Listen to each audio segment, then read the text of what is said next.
Hello friends, welcome back to our channel supports for all. जैसा कि हम लोगों ने पिछली वीडियो में देखा स्टैंडर्ड ऑफ सी, तो नेक्स्ट टॉपिक मैंने बोला कि इंटरप्रीटर एंड कंपाइलर है। तो चलिए हम लोग अब ये देखते हैं कि इंटरप्रीटर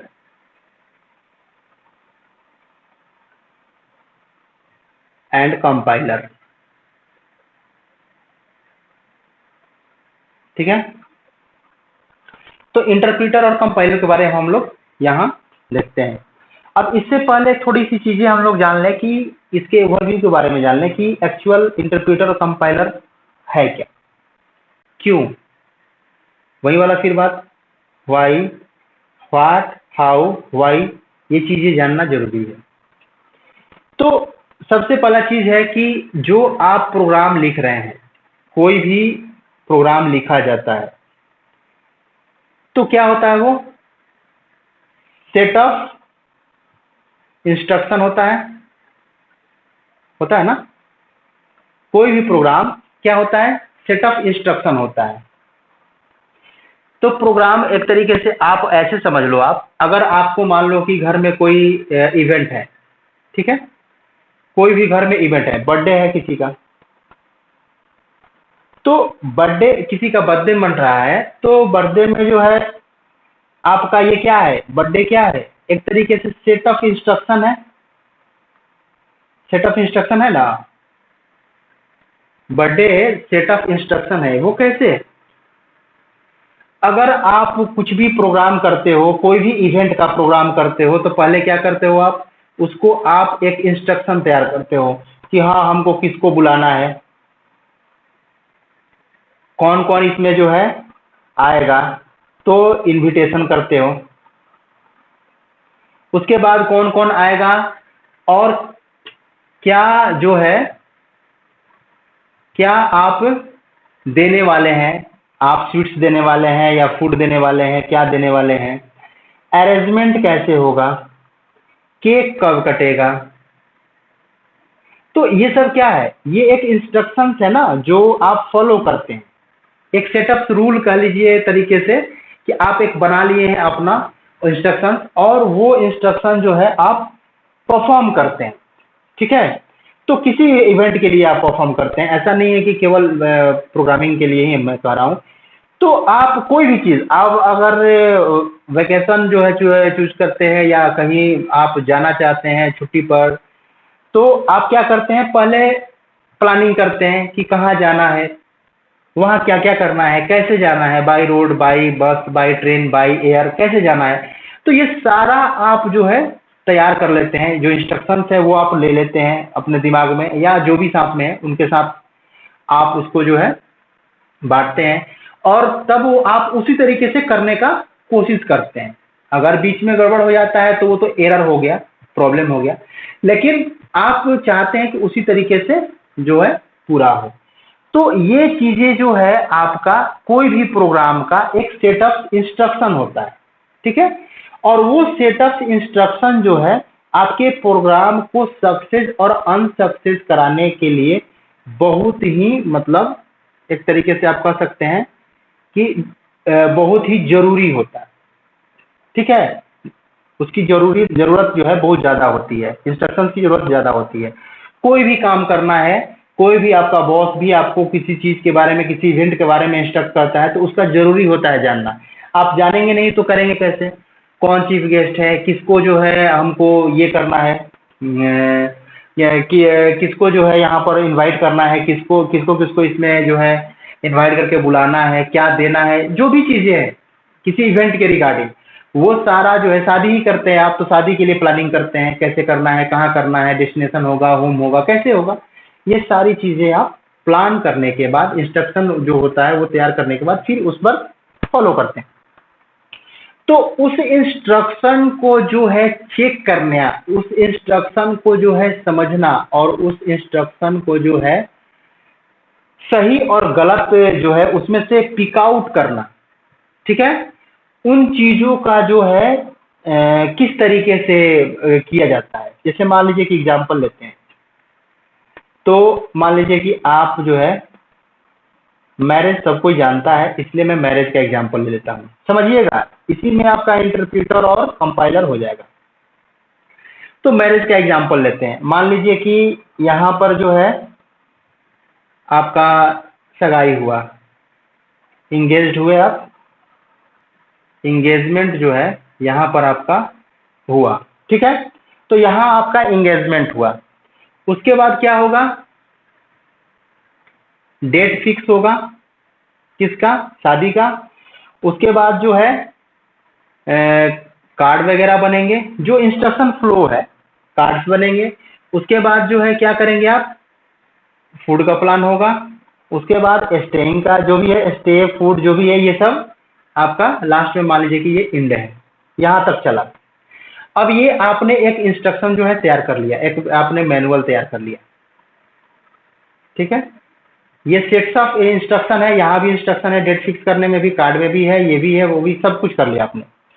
अब इस इंस्ट्रक्शन और इस जो है आपका ये प्रोग्राम का कैसे पता चलेगा। अब मान लो कि आप डेट फिक्स कर रहे हो, ठीक है। आपने कहा कि 3 अप्रैल को डेट फिक्स कर दिया जाए। तो आप जिस भी रिलीजन से आप बिलोंग करते हो, तो आप क्या करते हो, वहां पे अपने जो भी रिलीजन में होते हैं देखने वाले, शुभ और ये अशुभ वाले जो होते हैं, अच्छा और बुरा देखने वाले, उनसे आप कांटेक्ट करते हो। तो वो अगर चेक करता है, यहाँ पर क्या करेगा, वो चेक करेगा अकॉर्डिंग टू देयर रूल, वो अपने रूल के अकॉर्डिंग चेक करेगा। तो अपना वो पोथी निकालेगा, वहां देखेगा, तो कहेगा कि नहीं नहीं नहीं, 3 तारीख जो है बहुत ही अशुभ है, इसमें शादी करना बहुत गलत है। अब यहाँ पर क्या हुआ, चेकिंग हुआ, ठीक है। तो चेक किया गया। अब यहाँ पर जो चेक किया गया, इसको क्या कह सकते हैं आप, कि लाइन बाय लाइन चेक किया गया। अब डेट चेक किया गया तो लाइन बाय लाइन ही होगा ना, क्योंकि मान लो 2 चेक किया गया, 3 चेक किया गया, 4 5 6 7 8 9 10, कौन सा दिन सही है, 12 है तो 12 को लोग ओके किया कि नहीं 12 शुभ है, यहाँ ये है फलाना ठिकाना जो भी है। तो वो चीजें इसमें इन्वॉल्व कर दिया। अब ये लाइन बाय लाइन कर दिया, तो लाइन बाय लाइन चेक किया, तो वो तो वहां लिखा हुआ है, पता चल गया। लाइन बाय लाइन चेक किया तो उसको तो लिखा हुआ है, पता चल गया। वो लाइन को हटाया भी जा सकता है, उस लाइन को जोड़ा भी जा सकता है। अगर मान लीजिए कि किसी पन्ने पर लिखा हुआ है, तो मान लीजिए कि आपको पंडित जी ने या किसी भी रिलीजन के जो होते हैं, फादर होते हैं, वो क्या किए कि आपको लिख करके दिए कि हाँ 3 अप्रैल जो है आपके लिए सही नहीं है, और आपने ये काट दिया कि सही नहीं है वाला, कि ये जो है 3 अप्रैल जो है वो आपके लिए, यहाँ पर आपने लिख दिया शुभ है। तो इंटरप्रेट किया आपने भी, देखा कि क्या लिखे हैं, तो आपने काट के दिखा दिया, डेट फिक्स हो गया। तो ये काम होता है इंटरप्रीटर का। इंटरप्रीटर क्या करता है, वो लाइन बाय लाइन चेक करता है। तो उसकी सिक्योरिटी लेस भी होती है, क्योंकि कोई भी रीड कर लेगा कि किस लाइन में क्या है, वो वहां चेंज भी कर देगा, ठीक है। उसी तरीके से हम कार्ड की बात करें, तो कार्ड में भी जो हमारे एल्डर्स होते हैं वो चेक करते हैं कि प्रॉपर नेमिंग है कि नहीं, एल्डर्स का नाम जो है वो बढ़िया से लिखा गया है कि नहीं, उसके बाद जो है टाइमिंग वगैरह सही दिया गया है कि नहीं, और जो भी चीजें हैं वो चेक करते हैं लोग। अगर इसमें से भी कोई प्रॉब्लम आता है तो कहते हैं कि ये वाला पार्ट जो है गलत है, आप इसमें जाकर के करेक्शन करवाओ। अब आता है यहाँ फूड की बारी। अब फूड जो है आपने मल्टीपल जो है यहाँ पर 10-20 आइटम बनवा दिया आपने, ठीक है। मान लीजिए कि कोई सा भी है, अब मान लीजिए कि यहाँ पर आप जो है मान लीजिए कि रसगुल्ला ही है, तो रसगुल्ला आपने बनवाया, तो रसगुल्ले को आप क्या करेंगे, जाके टेस्ट करेंगे। करेंगे, ध्यान से समझिएगा, इसी में आपका सारा क्लियर हो जाएगा। रसगुल्ले को आप टेस्ट करेंगे। अब टेस्ट करेंगे रसगुल्ले को, तो क्या आप रसगुल्ला जिससे बना है उसको टेस्ट करते हैं, यानी कि अगर मान लीजिए कि पाउडर से बना है, तो क्या आप पाउडर को टेस्ट करते हैं, या आप शुगर को टेस्ट करते हैं, या आप मिल्क को टेस्ट करते हैं, या फिर आप जो है उसमें और कोई इंग्रेडिएंट्स डाला हुआ है उसको टेस्ट करते हैं। आप जो है इन सारी चीजों को बारी बारी से नहीं चेक करते हैं। आप क्या करते हैं कि ओवरऑल चेक करते हैं कि ये लग कैसा रहा है, हाउ इज इट टेस्ट, इसका टेस्ट कैसा है। आप ओवरऑल करते हैं, यानी कि एट वंस करते हैं, एक ही बार में सारा का टेस्ट कर लेते हैं, उसमें पाउडर भी आ गया, शुगर भी आ गया, मिल्क भी आ गया, जो भी इंग्रेडिएंट्स है वो भी आ गया। तो एट वंस आप चेक करते हैं, और आप जब भी आपको लगता है कि यार इसमें मीठा कम है तो आप काट देते हैं कि नहीं आपका कुछ गलत है, एरर है। अगर आपका जो है उसमें मिल्क कम है तो आपको जो टेस्ट जो है वो डिफरेंट लगेगा, तो फिर आप काट देते हैं। यानी कि आप ओवरऑल चेक करते हैं। इसी तरीके से कंपाइलर करता है। कंपाइलर क्या करता है, एट ए टाइम चेक करता है, वो लाइन बाय लाइन पर भरोसा नहीं करता है। इसी वजह से ये सिक्योर होता है। सिक्योर होने का कारण है कि कोई लाइन पढ़ नहीं सकता है कि क्या क्या लिखा हुआ है। आप कंपाइल करते हैं तो डायरेक्ट कंपाइल करते ही वो पूरा प्रोग्राम को एट वंस जो है रीड कर लेता है, और जो जो चीजें उसमें गड़बड़ है वो आपको एरर थ्रो कर देता है कि आपका प्रोग्राम में प्रॉब्लम है, एरर्स है। ठीक है, तो इंटरप्रीटर और कंपाइलर इसी तरीके से काम करते हैं। आई होप आप लोग को समझ में आया होगा। ठीक है, अब चलते हैं थोड़ा सा टेक्निकली टर्म में समझ लेते हैं। लोकल ये एग्जाम्पल में तो हम लोगों ने समझ लिया। अब इंटरप्रीटर जो है मैं ऐसे कर देता हूं, इंटरप्रीटर, और यहां पर कर देता हूं कंपाइलर। ठीक है, तो इंटरप्रीटर और कंपाइलर मैंने यहां कर दिया। अब चलते हैं बारी बारी से देखते हैं कि ये क्या है। तो पहला चीज हम लोगों ने देखा कि one line at A time ये जो है रीड कर रहा है, one line at A time ये रीड कर रहा है इंटरप्रीटर। दूसरा चीज जो है हम ये देखते हैं कि इसका काम क्या होता है, कन्वर्ट इनटू मशीन,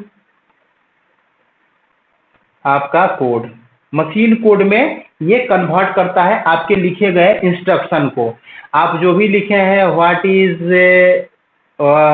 इज सी, तो इसको ये मशीन लेवल में, मशीन लेवल और मशीन लैंग्वेज या मशीन कोड में कन्वर्ट करता है। ठीक है, तीसरा बात करें अगर हम, तो ये जो है मोर टाइम टेकिंग करता है, टाइम जो है ये ज्यादा लेता है, क्योंकि अब लाइन बाय लाइन करेगा तो ऑब्वियसली जो है ये टाइम तो कंज्यूम करेगा ही करेगा। क्योंकि टाइम अगर कंज्यूम नहीं करेगा तो फिर तो कैसे होगा, एट ए टाइम अगर करता तो चलता, लेकिन लाइन बाय लाइन कर रहा है तो टाइम तो लेगा ही लेगा। तो इसलिए ये टाइम का कंजप्शन ज्यादा करता है। इसमें जैसे मैंने बात किया कि सिक्योरिटी का जो है प्रॉब्लम होता है,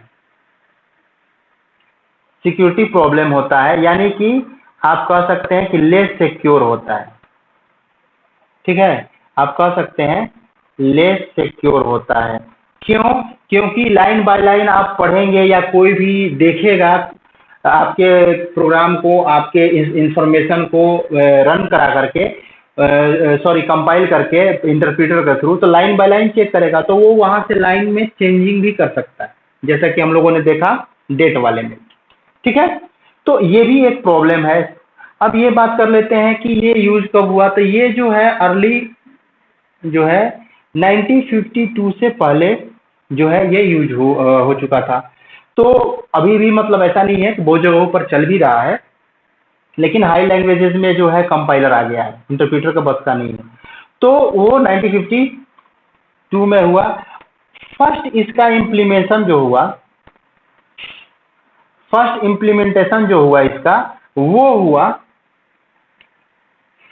फर्स्ट इम्प्लीमेंटेशन जो हुआ वो आपके जो है लिस्प में हुआ था, हाई लेवल का जो लिस्प था उसमें हुआ था, और ये हुआ था 1958 में। ठीक है, तो ये जो था ये आपका इंटरप्रीटर का जो था पार्ट था, जो इंटरप्रीटर में होता था। बाकी जो आप समझ ही गए होंगे कि मैं क्या कहना चाहता हूं इंटरप्रीटर के बारे में। ठीक है, तो ये दोनों का काम वही होता है कि ऑब्जेक्ट कोड में किसी भी प्रोग्राम को ऑब्जेक्ट कोड में कन्वर्ट करना। ठीक है, जैसे मान लीजिए कि ए नाम से कोई आपका प्रोग्राम है, तो ये क्या करेगा, a.obj बना देगा। a.obj का मतलब a डॉट ऑब्जेक्ट, यानी कि ये आपका कंपाइल या इंटरप्रीट हो चुका है। ठीक है, तो अब बात करते हैं हम कंपाइलर की। तो कंपाइलर जो है वंस एट ए टाइम जो है प्रोग्राम को चेक करता है, चेक दी प्रोग्राम। ठीक है, एक बार में पूरा प्रोग्राम चेक कर लेता है कंपाइलर। दूसरी चीज है कि ये भी क्या करता है कि कन्वर्ट करता है, क्या, आपको, आपके लॉजिक को या आपके इंस्ट्रक्शन को किसमें करता है कन्वर्ट, मशीन कोड में करता है या मशीन लैंग्वेज में करता है। ठीक है, उसके बाद जो है ये लेस टाइम लेता है, ये टाइम ज्यादा नहीं लेता है। जब एक ही बार में करेगा तो जाहिर सा बात है कि कम टाइम में कर देगा। ठीक है, उसके बाद सिक्योरिटी प्रॉब्लम इसमें नहीं होता है, ये सिक्योर होता है, ये जो है सिक्योर होता है। और अगर इसकी बात करें तो कंपाइलर भी तकरीबन उसी समय, फर्स्ट कंपाइलर तो आपका जो है कोराडो बोम थे, वो अपने पीएचडी थीसिस के लिए यूज किए थे, पीएचडी थीसिस वो लिखे थे, उसके लिए उन्होंने फर्स्ट कंपाइलर यूज किया था, बट वो मार्केट में नहीं आया था। वो फर्स्ट कंपाइलर उन्होंने किया था, उनका नाम था कोराडो बोम। ठीक है, लेकिन फर्स्ट इम्प्लीमेंटेशन जो हुआ ग्रेस होपर के द्वारा वो हुआ 1952 में। 1952 में जो है फर्स्ट इम्प्लीमेंटेशन हुआ। फर्स्ट इम्प्लीमेंटेशन जो है वो 1952 में हुआ। वो आपका जो हुआ वो हुआ ग्रेस होपर, इनके द्वारा जो है 1952 में हुआ था। ठीक है, तो ये कुछ टर्म थे जो आपको डिफरेंशिएट करते थे इंटरप्रीटर और कंपाइलर के बीच में। Got it? तो आई होप ये क्लियर हुआ होगा। तो ये चीजें जो है आपका एक्चुअल इंटरप्रीटर और कंपाइलर का दोनों का ही काम है कि आपके लैंग्वेज को मशीन कोड में ट्रांसफर करना, कन्वर्ट करना। एक लाइन बाय लाइन करता है, दूसरा एट ए टाइम करता है, ये दिमाग में आपको बैठा लेना है। तो जब लाइन बाय लाइन करेगा तो उसके साथ डिसएडवांटेज तो होगा ही होगा, वो स्लो होगा, वो विजिबल होगा, सिक्योरिटी का विजिबल होगा तो कम हो जाएगा, उसका जो है मतलब टाइम जो है टेकिंग ज्यादा हो जाएगा, वो सारी चीजें फायदा इधर हो जाएगा कंपाइलर में। ठीक है, तो ये फ्रेंड जो है थे वो आपको इंटरप्रीटर और कंपाइलर के बारे में थे। अगर इसमें अगर कुछ आपको डाउट्स वगैरह है तो आप कमेंट सेक्शन में आप कमेंट करके पूछ सकते हैं। और चूंकि अब नेक्स्ट जो टॉपिक है हमारा वो है फॉर्मेट ऑफ सी प्रोग्राम। तो फॉर्मेट ऑफ सी प्रोग्राम या स्ट्रक्चर ऑफ सी प्रोग्राम जो है ये हम देखेंगे नेक्स्ट वीडियो में देखेंगे। तो चलिए हम मिलते हैं नेक्स्ट वीडियो में। अगर आप नहीं सब्सक्राइब किए हो चैनल को तो सब्सक्राइब कर लीजिएगा ताकि आपको नोटिफिकेशन मिलता रहे। ठीक है, मिलते हैं नेक्स्ट वीडियो में। Okay, bye.